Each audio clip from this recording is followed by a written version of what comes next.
Bonjour à tous, ici Carl de québecdetech.com et je vous présente la revue du AT Max de Garrett. Ah, j'attendais mon chum Danny, j'ai eu la chance de... Puis il arrive mon chum Danny. J'ai eu la chance d'essayer le AT Max hier.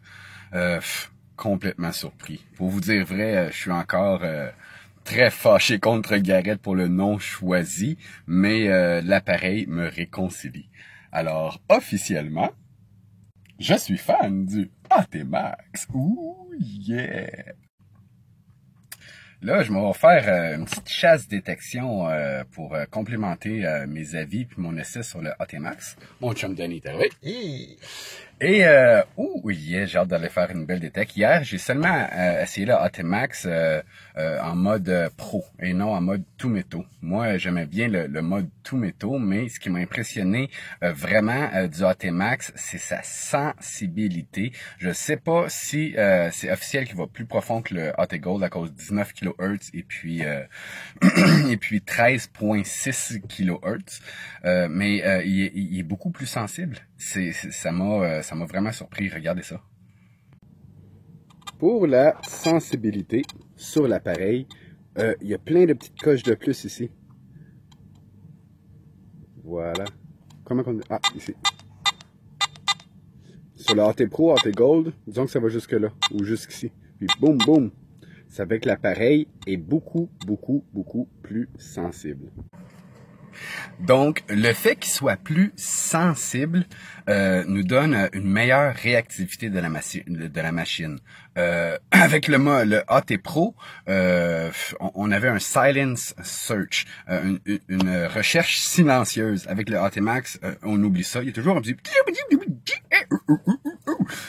peu partout parce qu'il est vraiment sensible. Mais le gros avantage de cette sensibilité-là, c'est que les bons sons nous pète dans les oreilles. Alors, je vous fais entendre ma chaîne en or que j'avais trouvée avec le AT Gold il y a peut-être 3 ou 4 ans.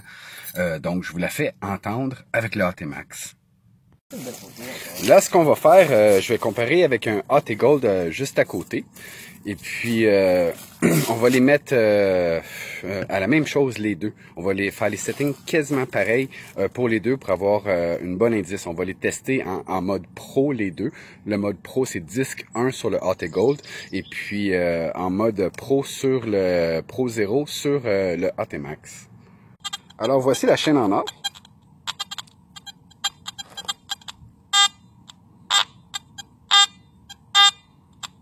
Un beau son bien franc. Rapproche-toi, voir.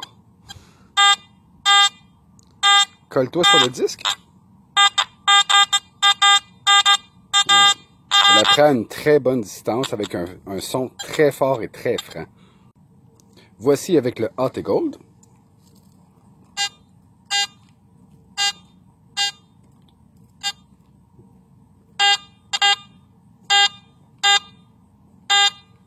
Très bon son. Là, on va l'essayer en mode tout métaux. Voici le AT Max tout métaux threshold à 2. La hauteur, là, ça donne un beau son. Il est très profond. Rapproche-toi du coil, voir. Donc, AT Max tout métaux threshold à 2. Voici le AT Gold tout métaux threshold à 2.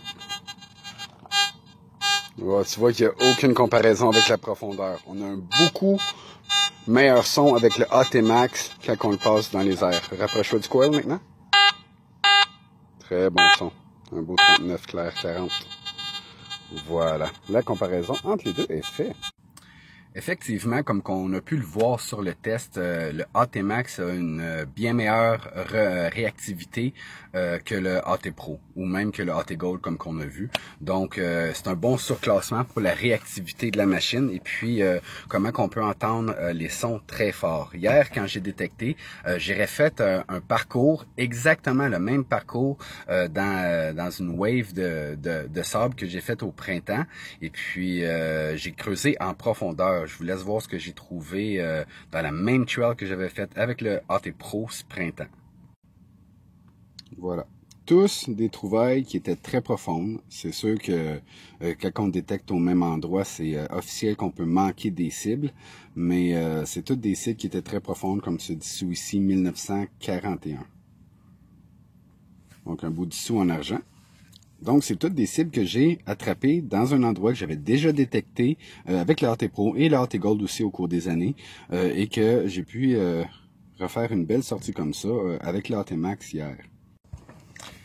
Moi, je suis pas vraiment un gars de bells and whistles, les gadgets, écouteurs sans fil ou comme le AT Max, maintenant il y a les écouteurs sans fil. Hier, c'était drôle, j'étais habitué que mon détecteur soit attaché à un fil. Quand j'ai trouvé ma première trouvaille, ben le détecteur est parti d'un vague. Il y avait beaucoup de vagues hier, c'est pour ça qu'on n'a pas fait une vidéo. Oui, c'est très agréable de détecter sans fil. J'apprécie la technologie. Des fois, quand il y avait des grosses vagues, je perdais Houston. J'entendais le détecteur sonner, il n'y avait plus rien dans les écouteurs. I was losing Houston! Mais à part de ça, ça va très très bien. La réactivité, c'est la même chose. Il n'y a pas de délai dans les écouteurs pour ça. Oui, la prise en main est beaucoup plus confortable avec avec cette prise en main-là, le genre de plastique, mais je m'en fous. Les chiffres sont beaucoup plus gros.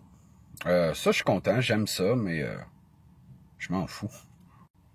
Oui, j'aurais vraiment aimé ça que le AT Max ait un autre nom. Parce que le prochain détecteur qui vont sortir, ça va être quoi? Le Max Plus, le Max Chouette, le Super Max Do, blablabla. Mais honnêtement, je m'en fous. L'important pour moi, c'est qu'avec ce détecteur-là, je vais être en mesure de trouver plus d'or. Ça me fait vraiment plaisir. Avec sa réactivité qui est beaucoup plus sensible et avec sa profondeur qui est grandement améliorée, je vais pouvoir refaire plein de places que j'ai déjà faites et puis redécouvrir plein de petites trouvailles qui peut-être qui étaient inaccessibles. Et ça là, ouh, yeah, ça c'est important pour moi. Alors, si j'aurais une note à donner au AT Max, ça serait un bon 9 sur 10. Je suis vraiment content. Ça me console avec l'appareil, mais ça me console pas avec Garrett. Je suis encore fâché, là, comme Garrett, là. Garrett, votre marketing, en bon québécois, c'est de la merde.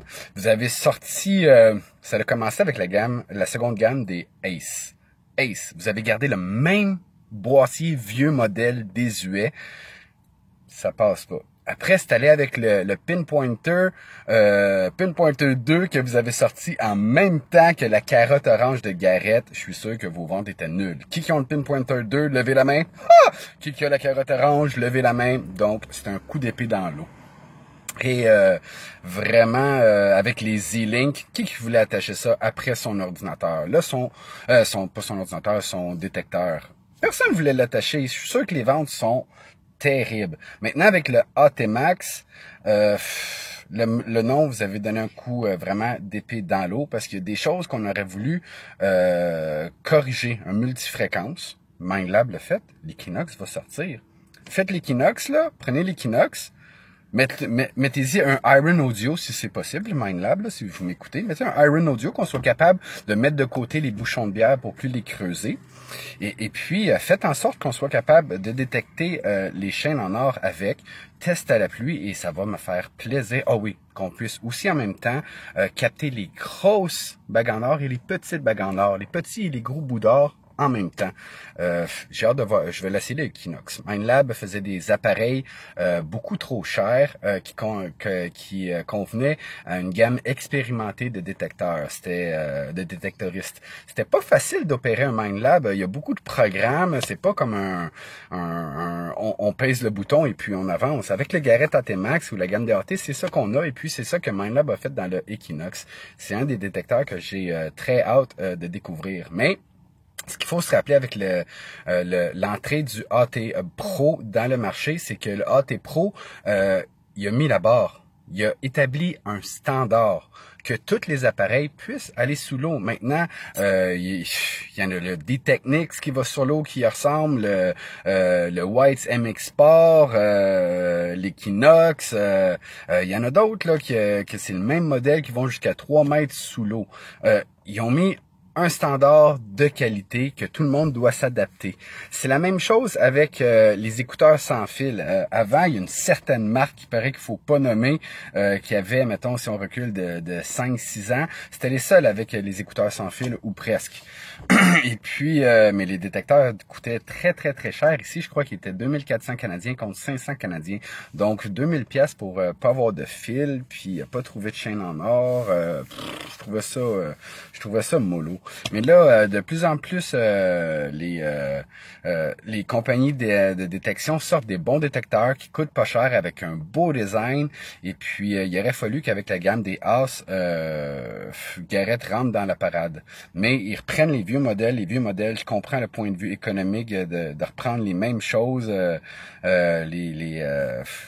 les mêmes designs, les mêmes bouts de tige, AT Pro, AT Gold, AT Max, c'est toutes les mêmes coils. J'aurais vraiment aimé des coils différents sur l'AT Max. Là, on veut un appareil. On veut un appareil garanti 5 ans. On veut un appareil qui a pas le même board, là. On veut un appareil sûrement qui est multifréquence, ça va être la norme. Sans fil, ça va être la norme. D'ici 10 ans, c'est la norme. Multifréquence, sans fil, c'est la norme. Donc, Garrett, après avoir donné un coup d'épée dans l'eau avec la gamme des House, avec le nom du AT-Max, je crois vraiment qu'ils ont réussi à frapper fort avec le AT-Max. Vous allez voir des sites redevenir à la vie, des sites de détection que les gens vont retourner, ils vont retrouver dessus avec le AT-Max. Et puis pour moi, présentement, là, je suis très content du AT-Max. Et puis, je m'en vais finir mon essai. On va vous faire une vidéo en même temps. Alors, on se dit à plus tard dans un prochain vidéo. Et je suis content d'aller chasser avec mon chum Danny!